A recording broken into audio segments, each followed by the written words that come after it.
Okay. I kind of hinted at this the last time we gathered. I talked about loving, staying in love with God and loving who and what God loves. And I mentioned the the mandate in the teaching to be neighbors. Uh, Jesus asked those Pharisees who were listening to his story about the Good Samaritan who helped the man who'd been beaten and robbed on the road, and he said, "Who was neighbor?" And of course, the answer to that was the Good Samaritan was the neighbor, and that wasn't the answer that they wanted to hear. Or maybe we should say it's not the way they wanted the story to end, with the Samaritan being the hero, but tough. Jesus told the story exactly the way he wanted to tell the story for all of the reasons that he wanted to get across. Tomorrow, Joel Stevenson, who's on tonight, is going to come, and he's ready to stay for a couple of days. David Nichols, I call him Buck, and his wife Tish, and their grandson Chris, whom I got to spend a little time with in Edmond, Oklahoma, a couple of weeks ago. They're coming to Chandler as well. And a part of our agenda is to smoke the Iberico hams that we all three got involved in curing them, putting the salt and the sugar and the spices on them, and wrapping them up in a ham sock and butcher paper, and hanging them in the curing house where they've been for 2 months. And so tomorrow, just like we did last year, around Valentine's Day, we're going to smoke the hams in the smokehouse. And they'll smoke for a day or so, and then we'll take them back down and we'll hang them in the curing house where they'll be till October. And the curing house has humidity and temperature control to make it through the hot summer. But right now, this is perfect weather for curing. The fluctuation of the coolness and the heat and the control of the humidity, all is good for the curing process. Okay, I'm not talking about hams, I'm talking about neighbors. And Joel and Buck and Tish and Chris are all coming down to spend a couple of days with me to help with this farm chore. And we're also going to do a little videoing, and we'll pass along our experiences to you. Now, Buck and I are fans of Wendell Berry, the author, the best-selling author, we might say. And Buck sent me an entire magazine called Local Culture. It's a really great magazine, but one of the first articles is written by Wendell Berry, and it's called Work is Privilege and Blessing, Hardship and Pleasure. And the article is really about the demise of the small farm in Kentucky, the home area where Wendell Berry grew up and where he lives and farms in his 90s right now. And he has for many years been the champion of the small farmer. And I want to read something to you that inspired me to write about the Amish neighbors. Now, I watch a lot of videos about Amish, about how they preserve food, about how they grow their gardens, about their techniques and practices that they've had for years. But perhaps the most important practice that we need to learn from the Amish is their practice of neighborliness. It's a Christian value. Now, I want to read what Wendell has said. It's just a few paragraphs, so bear with me. But for many years, my standards of reference and measure in thinking about the issue of scale have been my own community as I knew it in the 1940s and the Amish community centered in Holmes County, Ohio. It confirms the value of my hereditary community of the 1940s. He's talking about this Amish community. Now, I need to just say a little note here. Wendell Berry is from northern Kentucky, so he's not far from the Ohio line. So to think in terms of him speaking about an Amish community in Ohio, this may not have been too far away from where he grew up. Topographically, the two communities are similar.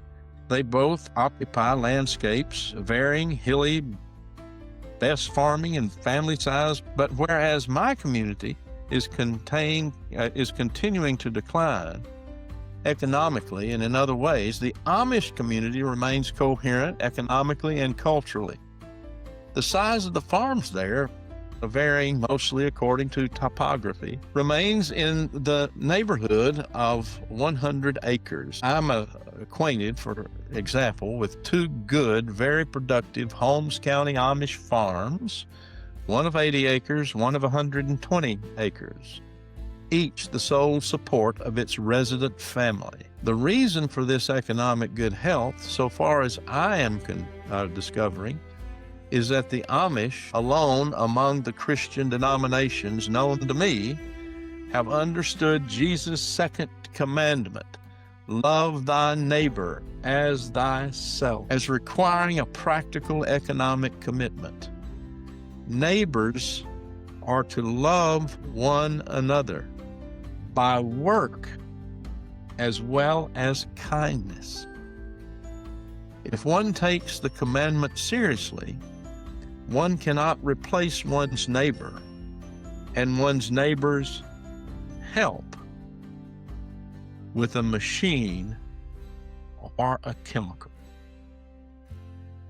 Now that's enough of Wendell Berry, but let's think about that for just a moment. Now, Wendell's going to go on for several pages to talk about the demise of the family farm, the small farm, and what industrialization has done to the small farms, what machinery and big corporate involvement and all of this. That's Wendell's pulpit, really.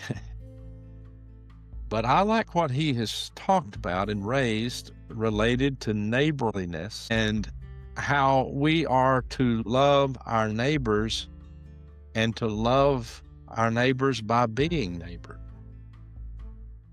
Now, we probably are all somewhat familiar with an Amish barn raising, when they set a date for a barn to be raised for a particular family, and they gather all the materials that are needed. They set out the plans, they draw up the design of the barn, and they all gather on an appointed date that is a date chosen that shouldn't conflict with the crops being harvested or other work necessary on the farm. And they announce this barn raising for weeks both in the immediate area and surrounding areas. And then on that appointed date, all of them gather and they erect this barn in one day because they have so many hands on deck. And there's a place for the men, there's a place for the women, there's a place for the children. It's a human machine coming together. The women are preparing the meals, and they're supporting the workers, and the children are fetching different materials as well as playing, and everyone is enjoying the fellowship of the day, whether it's in the kitchen or on the playground or in the vicinity of the barn that's coming to be.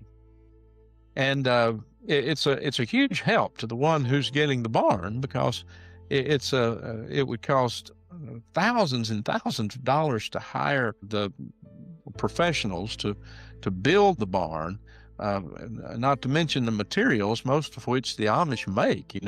They prepare the timbers and all of this. I mean, it's an incredible savings, and oftentimes this might be a young family, and so it's an encouragement to young farmers in that way.